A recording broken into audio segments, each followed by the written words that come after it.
మేము కూడా మస్తుగా చూసినాం. నేను కేంద్ర మంత్రిగా పనిచేసిన, రాష్ట్ర మంత్రిగా పనిచేసిన, ఇదే జిల్లాలో 20 ఏళ్ళు ఎమ్మెల్యేగా ఉన్నా, ముఖ్యమంత్రిగా పనిచేసిన, కానీ దౌర్జన్యాలు ఎన్నడూ మీతో మేము చేయించలే.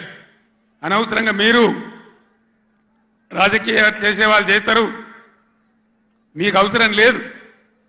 ఆయాల ఎక్కడ చూసినా వరి కోతలు ఉండే, ఇవాళ కరెంటు కోతలు,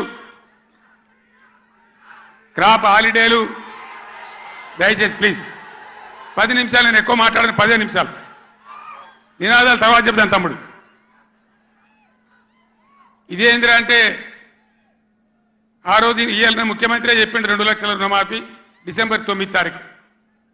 ఏడవాయ డిసెంబర్ 9 తారీఖు ఎవడో కూడా అన్నాడట, కూర్చుంటే లేవో శాత కాదు కానీ తాటి చెట్టు అంత ఎగురుతా అన్నాడట. డిసెంబర్ 9 పోయింది, అన్ని పోయినాయి. మళ్ళా ఆగస్టు 15కి చేస్తామంటారు. మొన్న ఇంకో ఎమ్మెల్యే రేవూరి ప్రకాష్ రెడ్డి అని ఏడాది తర్వాత చేస్తామంటారు. అసలు వీళ్ళు చేస్తారా? వీళ్ళని నమ్మచ్చునా?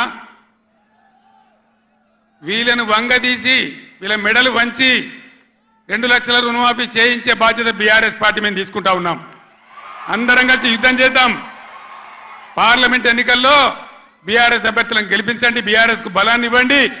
రైతుల పక్షాన బీఆర్ఎస్ పోరాటం చేస్తుందని మనవి చేస్తా ఉన్నా. లేకపోతే ఏమైతుంది? ఒక్క నిమిషం ప్లీజ్. స్లోగన్లు తర్వాత ప్లీజ్. అరే బాబు, స్లోగన్లు తర్వాత ప్లీజ్. ఈ మూలకున్నోళ్ళు బంద్ పెట్టనా ప్లీజ్. బంద్ చేయవా?